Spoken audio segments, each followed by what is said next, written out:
Hello and welcome to the lecture on phototrophy from your favorite genetics and plant bio major, so hopefully I get this right. Phototrophy, pretty cool. What do we do when we don't either have or want to get our energy from chemicals? You know, we have some chemicals that have some sort of potential energy in the way that if we do certain reactions, it'll release energy. We're going to have a delta E naught. That's positive. That's what we just learned about. That's chemolithotrophy. But what other things can we get energy from? How about the sun? Huh. Hopefully you're familiar basically with the idea of photosynthesis.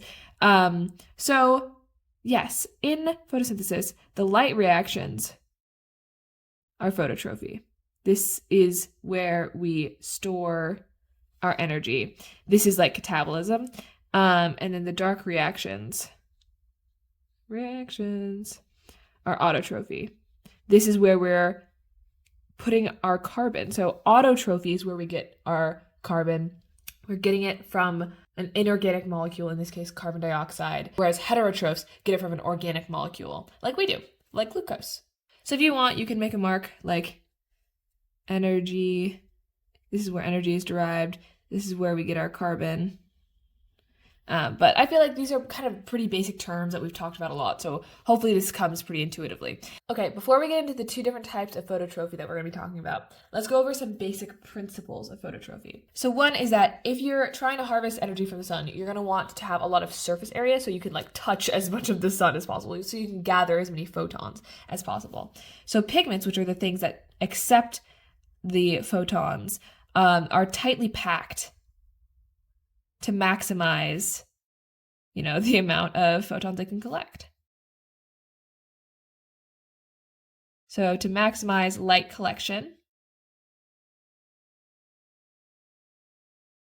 so they're going to have more membrane surface area. So when you look at a chloroplast, that's our evolved eukaryotic solution for photosynthesis. It's it has these stacks of thylakoid membranes making up a granum, and that's super folded, so you have a ton of surface area. But even in bacteria that don't have their own organelles, their membranes are folded. So their cytoplasmic membrane is highly folded to maximize that surface area. I mean, that should make sense if you have learned about photosynthesis before. So if you learned about oxygenic photosynthesis in plants, you may have understood the photosystem 2 to have an antenna complex and a reaction center. And if you don't know what I'm talking about, it's okay. We're going to go over this, not this in depth, but this is my understanding of how this worked. You'd get energy from the sun, and it would bounce around and go into an electron acceptor, and somehow that generated energy. I was told in AP Bio that it just had higher energy electrons, and that allowed us to pump protons. We just took the energy from that, but I didn't know how that worked. But now I understand that when these two chlorophyll A molecules that are in the reaction center receive these high energy electrons from photosynthesis, they become better electron donors in the way that their E naught is changed. So their standard reduction potential becomes lower, meaning it's more advantageous for them to transfer electrons onward. So where it normally would not be energetically favorable for chlorophyll A molecules here to pass their electrons on through this electron transport chain so they can get energy to pump these protons, since the reduction potential has changed, it is. So the light energy changes the reduction potential. I just think that's interesting. So that's just another principle of phototrophy. Light energy, so from the photons, can change the reduction potential, the E naught, of chlorophyll A molecules in the reaction center. And once again, it's okay if you don't know what the chlorophyll A molecules are or the reaction center is. We're going to go over it. But it makes them better electron donors.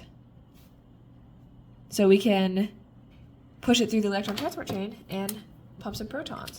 So these are some principles of phototrophy. Another one is about chlorophyll. So hopefully you've heard of chlorophyll before. It's a pigment molecule that captures light energy. When I talk about chlorophyll A, this is an oxygenic photosynthesis. This general principle of light energy changing the E naught of pigment molecules is the same, but different organisms will have different chlorophyll molecules. So chlorophyll A is present in all oxygenic phototrophs, but bacteria will have bacterial chlorophyll, which can all be different. So bacterial chlorophyll, it's very diverse. The different bacterial chlorophylls absorb different wavelengths. And the reason for that is that you can have greater diversity, less competition. So that's what drives the diversity of bacterial chlorophylls, is if you have a huge range of different wavelengths, so some bacteria will only absorb like red, for example, you can have other bacteria that only absorb green. And so that way you're not competing with each other. Chlorophyll A absorbs red and blue light, and that's what we see in a lot of oxygenic photosynthesis. But bacterial chlorophylls have a huge diverse range. So I mentioned some differences between oxygenic and bacterial photosynthesis. Let's talk about that. What is anoxygenic versus oxygenic photosynthesis? So anoxygenic photosynthesis evolved first. So we're going to talk about it first. And it evolved in bacteria.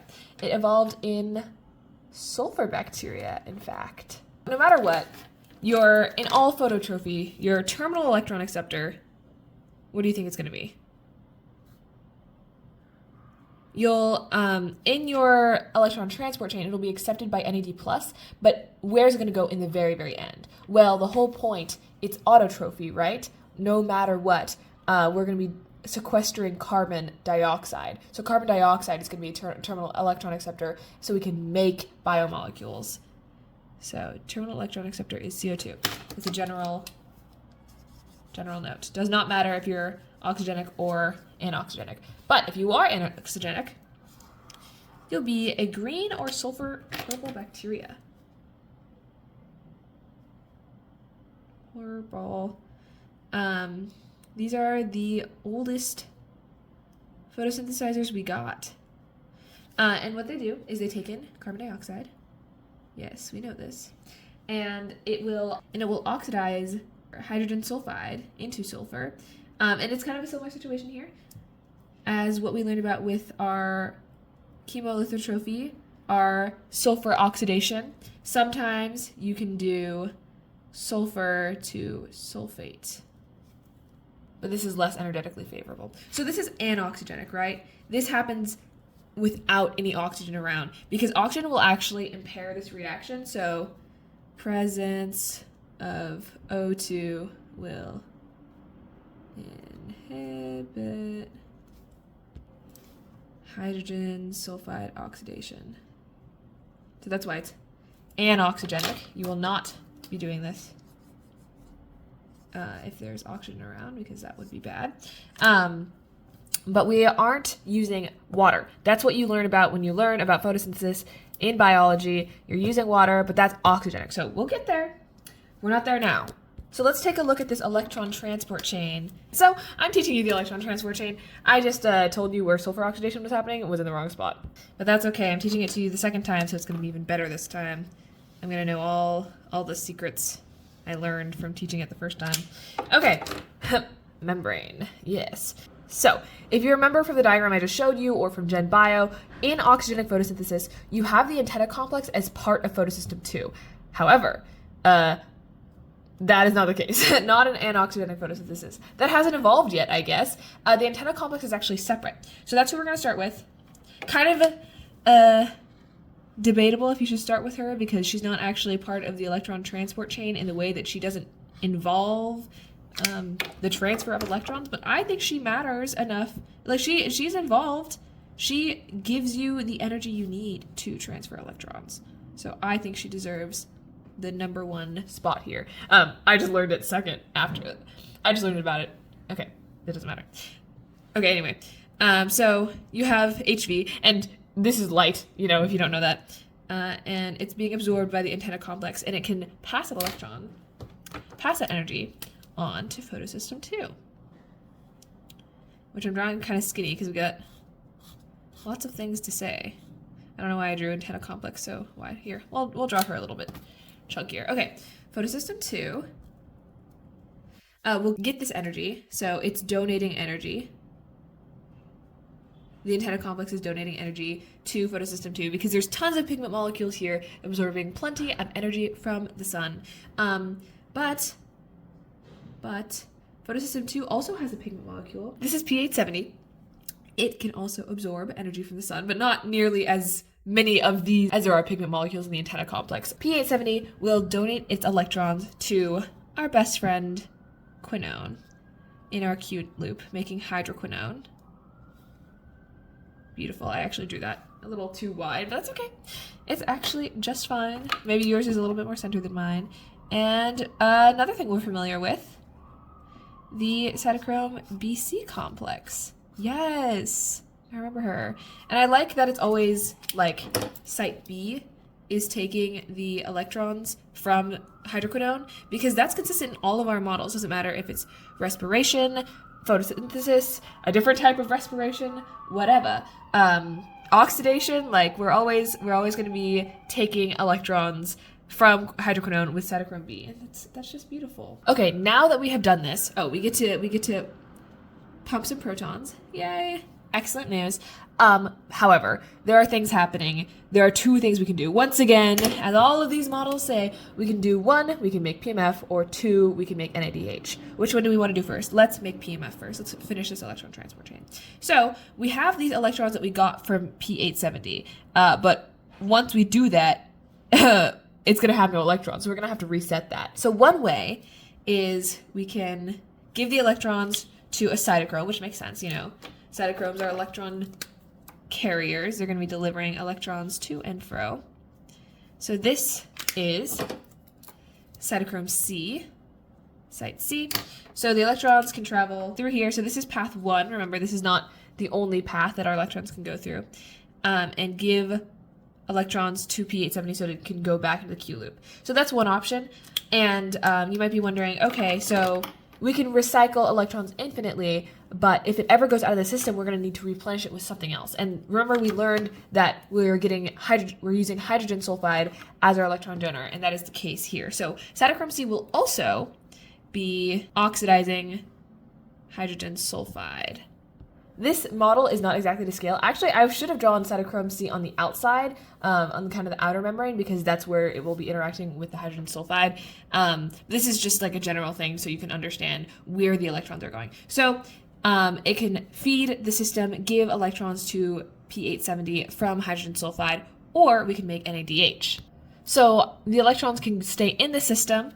This will be cyclic electron flow, or it can exit the system and be fed to NAD+. So this doesn't happen at cytochrome B. It'll go to ferredoxin NAD+ reductase and will make NADPH. So NADP+ turns into NADPH. I guess this is 2 protons as well. So this enzyme here is ferredoxin NAD+ reductase. It's going there, and we make NADPH. So this is our second option. This is non-cyclic. This is linear electron flow. I don't really know where I'm going to fit that. We can just add more information here. So 1, 2. So cyclic photophosphorylation. Why would we do that? Why would we keep the electrons in the system? To make more PMF. To continue making PMF. Oh, it's a tight squeeze here. Okay. Or we can do non-cyclic or linear photophosphorylation. Long word. Photophosphorylation. That's a crazy contact word. And that's when you want to make NADPH. Okay. Cool. So that's our electron transport chain. in anoxygenic photosynthesis. In the example here, it's with purple this is our purple ETC. Our purple electron transport chain where we only have photosystem 2, unlike if we were doing green where we'd only have photosystem 1. But what does it look like when we do have oxygen around? So oxygenic phototrophy is done, I'm going to just write on top of the washing tape. Oxygenic photosynthesis. Sorry, it's not perfect. This is done in plants, of course, but it's also done, this is good as it's gonna get. It's also done in algae and cyanobacteria. So plants, algae, cyanobacteria. So this is gonna have photosystem 1 and 2. Both.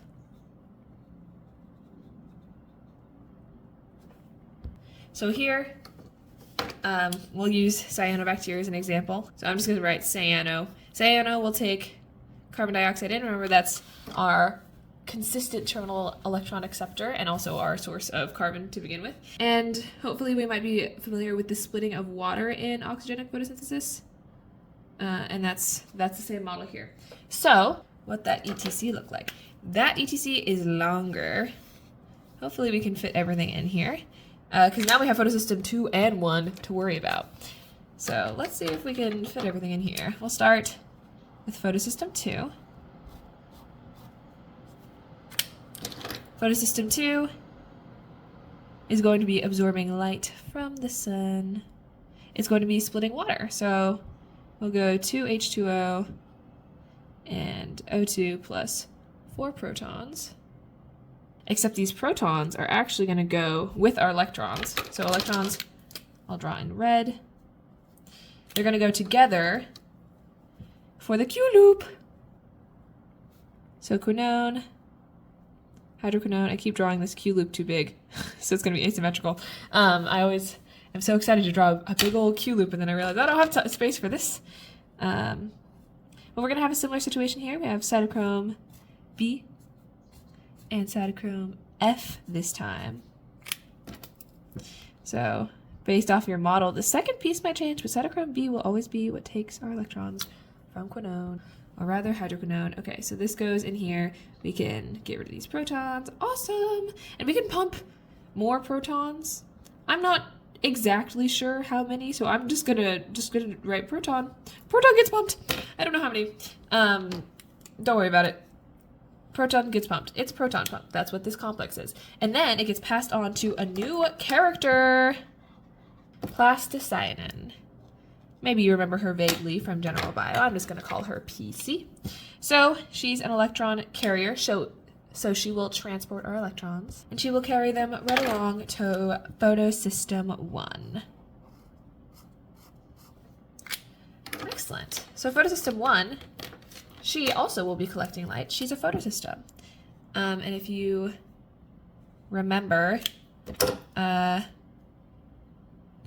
1 may come after photosystem 2, but photosystem 2 was discovered first, so, you know. And I really like this model because you can kind of see, like, this path of electrons is an actual representation of the energy. So in photosystem 2, it goes from kind of a lower energy to a higher energy. Breaking water actually costs energy. So because photosystem 2 is absorbing energy from the sun, it can use that to change the standard reduction potential of the electron carrier and then reduce quinone, passes this along. When it pumps the protons, that requires energy, it releases energy, so the energy goes lower. And then when it goes back to photosystem 1, it increases because it's absorbing light energy.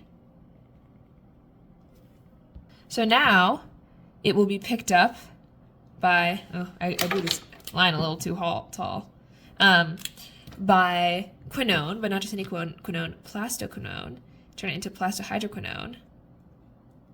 We'll have another Q loop, and it can pass that on to something called ferredoxin. We talked about ferredoxin a second ago when we were talking about ferredoxin NAD reductase. So ferredoxin can do one or two things. Now we are back to our decision-making 1 or 2. So option number 1, once again, is cyclic. I'm just going to draw her going all the way back to cytochrome B. So this is option, I don't want it to look like it's going into the protons. This is option 1. This is cyclic again. So what's it for? It's for the PMF. We're going to be able to recycle these electrons and continue contributing to our proton motor force. That is out here, right? Nice and acidic. Or, same kind of situation, we can deliver it. Number 2, make NADPH. So NADP plus. I told you this was going to be squishy. Can be converted into NADPH. And I can't really fit her in here, and I don't think you'll have to memorize the name, but the enzyme here is ferredoxin NAD plus reductase. That will do the reaction because it is reducing NAD plus with the electrons from ferredoxin. So this second option here is non-cyclic, makes more NADPH. Pretty consistent there. So here you might notice we split 2 water molecules, but then we only had like 2 protons coming here because we only did 1 hydroquinone. This is like for 1 Q loop. So just to make things pretty clear, in 1 round of non-cyclic photophosphorylation, if you use 1 water molecule, you break 1 water molecule, you'll get 4 electrons from it. And with that, you'll absorb 8 photons, move 12 protons, and generate 2 NADPH. So this is our yield from this whole endeavor. Using 1 water molecule, we can get 12 protons, and we know that ATP synthase uses like 3 to 4 protons, so that's a good amount of ATP for 1 water molecule. And we make NADPH. And if we don't make NADPH, then we can keep making more protons with our cyclic electron flow. Okay, so that is phototrophy. Let's do a little review with my paper that's definitely not running for its life. Okay, phototrophy. In phototrophy, our terminal electron acceptor is CO2 because we're doing autotrophy with carbon in the dark reactions, which we actually haven't got to yet. That's the next video when we talk about carbon fixation.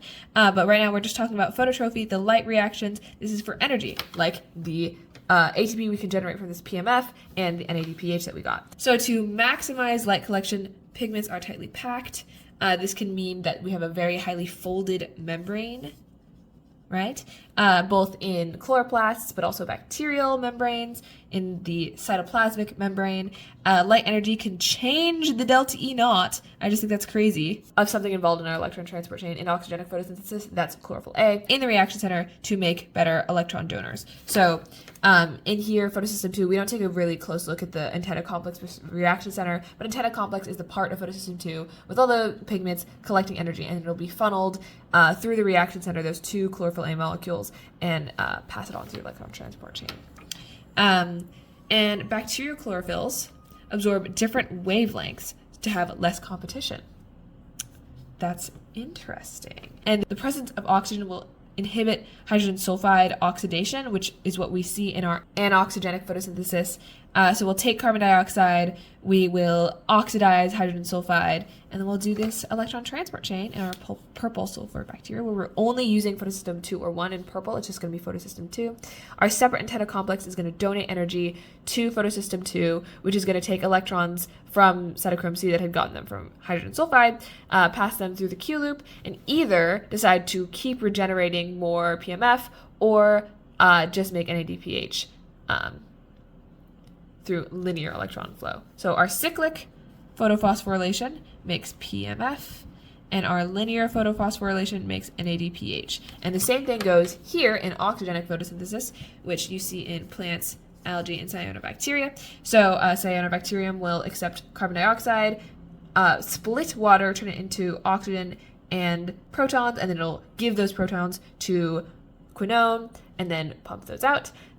It'll also pump more protons, TBD on how many, and then the cytochrome BF complex will pass it along, pump out some protons, and give it to plasticinin, which will then give it to photosystem 1, which will give more energy, so we can pass that along to ferredoxin, which can either pass those high energy electrons to cytochrome B to continue pumping protons, or it'll reduce NAD+, so it can do biosynthetic reactions. This is our linear photophosphorylation. Non-cyclic, it makes NADPH, or we can do cyclic and make more PMF. And this is the yield we get from one water molecule. All right, well, hopefully that was interesting to you. Maybe a little bit of foundation from Gen Bio, but if not, that's all right. Oh, you can see the chair that you're balanced on. Yes. Stay tuned for the next episode where we talk about carbon fixation, because that's where all of this energy will go. We got to make some biomolecules, do some anabolism. All right, see you.